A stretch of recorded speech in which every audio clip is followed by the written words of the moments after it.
Sir ఇందాక పాయింట్స్లో ఒకసారి కనుక వెళ్తే జస్ట్ కంక్లూజన్కి నేను అడుగుతున్నాను. అంటే మనకు ఆబ్వియస్లీ డబ్బు ఉన్నవాళ్ళు ఎక్కువ హ్యాపీగా ఉంటారా, ప్రేమతో ఉన్న వ్యక్తి ఎక్కువ హ్యాపీగా ఉంటాడా అని చెప్పి మనకు టాపిక్ స్టార్ట్ అయింది. సో దీంట్లో మీరు డబ్బు అల్టిమేట్ అని చెప్తారా, ప్రేమ అన్నది కాదు, యాటిట్యూడ్ అల్టిమేట్ అని చెప్తున్నాను.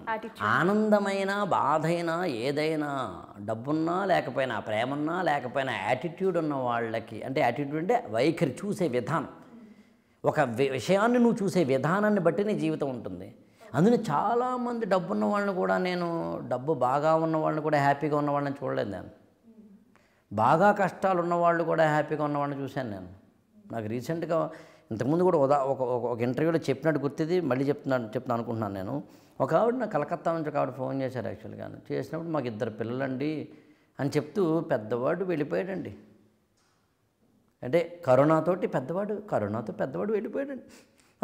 అయితే రాఘవేంద్ర గారు అని స్టార్ట్ చేసింది ఆమె. నేను ఓదార్చాలా ఏంటి అనుకుంటూ, అయినా నేను మళ్ళీ మానవ మనస్తత్వాలు తెలిసిన కొంచెం అవగాహన ఉన్న వ్యక్తిని కాబట్టి, అంటే పెద్ద అబ్బాయి వెళ్ళినందుకు ఈ బాధపడ్డామండి, బాధలోనే లేమండి అందంత ఆవిడ. 3 నెలలే కదా అయ్యిందని అడిగాను నేను. 3 నెలలైనా 30 ఏళ్ళైనా బాధలోనే ఉంటే ఎలా అండి, బయటపడాలి కదా అంది ఆవిడ. మరి ఇంకొక ఆవిడ, మా వారు చనిపోయారు, నాకు చచ్చిపోవాలనిపిస్తోందండి అన్నవారు ఉన్నారు.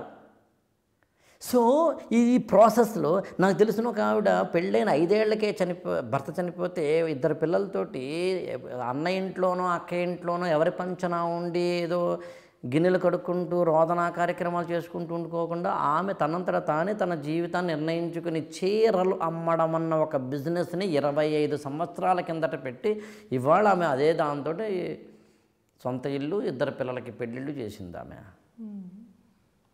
అందులో మరి నాకు తెలిసిన ఇంకొక ఆవిడ ఆమెకి భర్త చనిపోతే తన కొడుక్కి భర్త చనిపోయిన ఇంకొక అమ్మాయి ఇచ్చి పెళ్లి చేసింది ఆమె. సో ఎలా చూస్తున్నావు అన్నది పాయింట్. యాంకరింగ్ అండి ఏంటోనండి మా జీవితాలు అనేవాడిని చూశాను నేను. యాంకరింగ్ అనేది కాలర్ ఎగరేసుకునే జాబు సార్ అనేవాడిని చూశాను నేను. సార్ వ్యక్తి వికాసమా, ఏదో కాలేజీకి వెళ్తాం సార్, 3 వేలు ఇస్తారు సార్ అన్నవాడిని చూశాను నేను. నాకు సార్ మీ కాలేజీకి వస్తాను సార్ నాకు ఇస్తారా అని అడుగుతున్నవాడిని చూశాను నేను.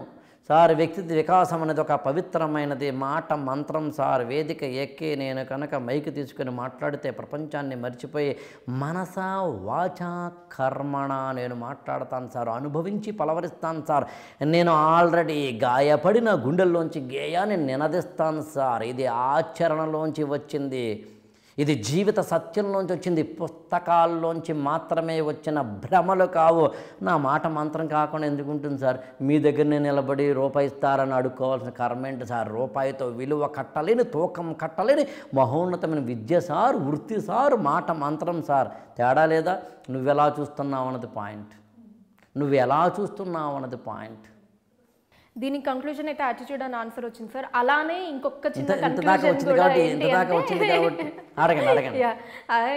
చిన్న కన్క్లూజన్ ఏంటంటే ఇందాక మనం అఫ్కోర్స్ టాపిక్ దీని గురించి మొదలుపెట్టిన ప్రేమ డబ్బు మధ్య మనకి మధ్యలో రిలేషన్స్ గురించి వచ్చింది. ఒక రిలేషన్లో అది వైఫ్ అండ్ హస్బెండ్ రిలేషన్ అయినా, ఇంట్లో ఫాదర్ మదర్ బ్రదర్ ఏ రిలేషన్ అయినా సరే, ప్రేమ అనురాగం అనుబంధం కన్నా కూడా గౌరవం అన్నది ఇంపార్టెంట్ అని చెప్పారు. సో దాని కన్క్లూజన్ ఇవి ఉన్నా లేకపోయినా గౌరవం ఉంటే ఖచ్చితంగా ఒక బంధం అన్నది ఎక్కువ రోజులు నిలబడుతుంది అని అనుకోవచ్చు. 200% భలే చెప్పారు మీరు. గౌరవం ఉన్న బంధం నిలబడుతుంది. కాకపోతే దాన్ని కొంచెం ఎమెండ్ చేద్దాం. గౌరవం ఒకళ్ళు ఇతరులకి ఇచ్చి ఇంకొకటి ఇవ్వంది కాదు, పరస్పర గౌరవం, మ్యూచువల్ రెస్పెక్ట్. నేను మీకు ఇవ్వాలి, మీరు నాకు ఇవ్వాలి. భార్య భర్తకి ఇవ్వాలి, భర్తకి భార్య ఇవ్వాలి.